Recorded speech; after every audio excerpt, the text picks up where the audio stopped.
All right, so now in this part of the seminar, we're actually going to be starting off with the lesson. So we have one unlucky participant here where we're going to mess up your golf swing. So you ready?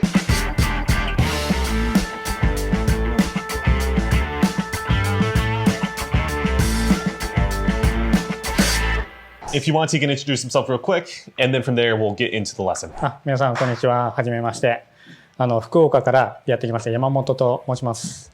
コーチ歴は16年目になるんですが、今までこう腕をねいっぱい返す打ち方で自身もやってきましたし、生徒さんにも今までこうやってかなりフェースローテーション多めのスイングをやってきましたけど、これでこのままではいけないなと思いまして、キウィコーチがやってるローテーションスイングを一つでも学んで変えていければと思いましてきました。All right, let's do it. So from here, I want him just to hit a shot. I'm going to take a video from the down the line view, and then we're probably just going to focus on down the line today.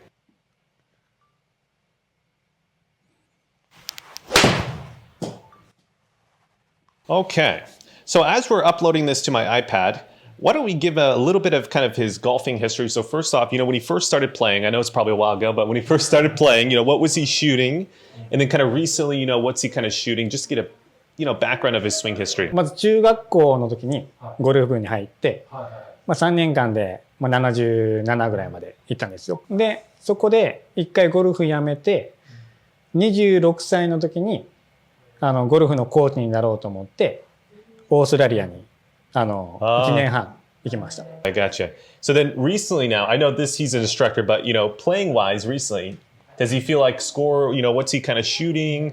And then from there, we'll get into the swing issues. あんまりラウンドはしてないですけど、だいたい平均的に78とか79とか。Okay, gotcha. はい。So I kind of heard a little bit of what he was saying about kind of like a flip release swing that he learned. Is that, maybe talk us through some swing issues that he currently has with his own swing right now. ダウンスイングで、やっぱスティープになって、こう右肘が伸びる。わかりました。Okay.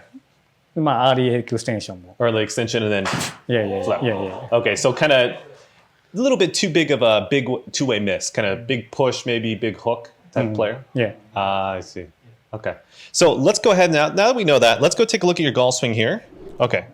So when we analyze a golf swing, for all you instructors at home, we typically like to start from kind of P6 into the golf ball with our analysis. So when it comes to what you were talking about, kind of that early extension, high handle flip, this is the beginning point of the swing where this occurs. So one of the reasons why he starts to kind of get this move right here is because essentially he's not holding on to the radial deviation in the wrist or the cocking motion in the wrist. He's not maintaining that enough. Now we're going to explain other things in the swing that's causing that later, but that's the direct correlator. Now, because of that, the club head drops to the ground early, which positions the wrist in a fashion to where the resistance to twisting is minimal. So when the club head is too far below the hands, it's so easy to twist the club. As soon as there's any friction to the club head, i.e. the club head hitting the ground, it's going to twist. So what we need to do is we need to get your position 6 in a point to where, first off, the upper body is a little bit lower.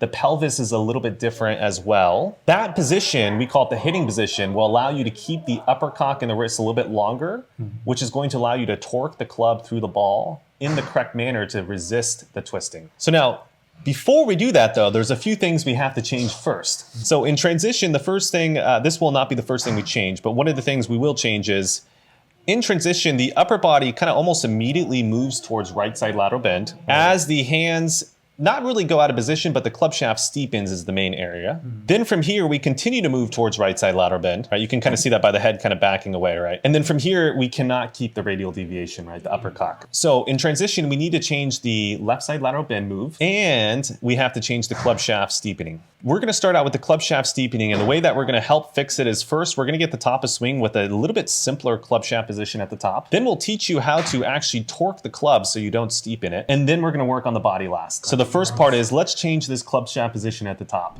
So now for you instructors watching at home, other seminars in the future will definitely talk about, how we analyze the swing and how we come up with what we did. But today's video is mainly just about changing the look of the golf swing. So now I think everyone can do this. They're like, okay, I understand what's wrong, but how the hell do I change it? So the way that you're going to have to go about changing it is you need to first figure out what body part, like what motion is directly correlating to the issue. As an instructor, I'm sure you've heard clients say, when they're trying to change their club shaft position, maybe they're like, well, if I move my knee this way, it's going to change the club shaft, right? Maybe if I get sushi for dinner, my club shaft will change. The main thing is typically clients, they pick body parts that are not directly correlated to the movement. As instructors, we have to answer that and, explain to them that if I move my knee this way, I can still change the club shaft movement at the top. So the knee is not directly correlated to the club shaft, right? So the direct correlator to club shaft position at the top is actually in wrist rotation and forearm rotation, right? You could even argue like shoulder rotation would also be pretty direct correlated as well, right? All of this, the whole arm is the correlator. So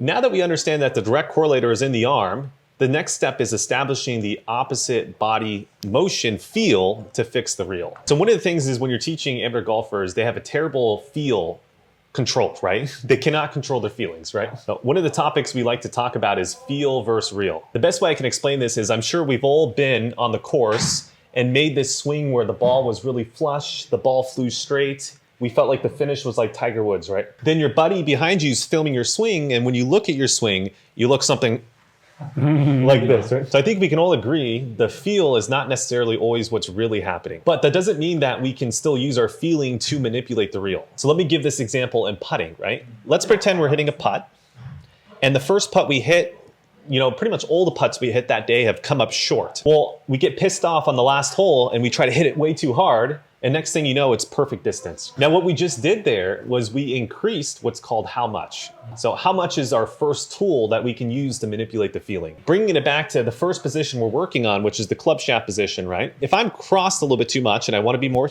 here, the opposite motion would be ko, right? So for us, if I had 100% of that, that would look something like this in real. But even if I feel like I'm doing this, I might actually just look like ko. So there's a gap between the feeling and the real, but they do correlate. They do move together. Now, the second tool is what we call win. We've all told the clients, you need to do this motion to get rid of the cross the line. And the next thing you see them go like this. Because we didn't establish the win, right? The timing of it. So in our theory, there's 3 points to timing. There's when do I start to move that new direction? The next is, when do I reach the full amount? And then last but not least, how long should I hold that feeling for? So as you can now clearly see, we basically have our how much and when fully dialed in with the understanding. Now let's relate it back to what he should do for his specific image. So typically when we talk about how much, I always recommend for the first guess to be a hacky percent, right? Because if you do a hacky percent, you're either going to be perfect or you're going to overdo, right? At least you'll be on the opposite side typically. Then from there, I always recommend the starting point should be when you typically move towards the bad motion. So for you, kind of right around the shoulder height on the backswing is when you start to actually get more this way. So what we found typically right before is typically the best placement. But sometimes it's right before, sometimes it's right at, and then sometimes it's a little bit after. But it's typically right by it. Now I want you to reach the peak when the hands get shoulder height on the downswing. And then from there, if you're doing this by yourself, for our clients, we typically recommend the first guess to try to hold as long as possible, right? So for him, we'll do that as well, but I don't think that'll be the feeling. So let's go ahead and have him try one real quick. Try a practice swing without the ball. Try to start around shoulder height, get the full amount, which will be grip into the sky around shoulder height on the downswing, and then just hold it all the way through, and we'll see what happens when he hits the ball. Assuming since he's a teacher, I guarantee he's actually gonna overdo it probably. Yeah, but typically for beginner golfer clients, if you do this and they've been doing 30 years of bad motion, this will probably end up being perfect.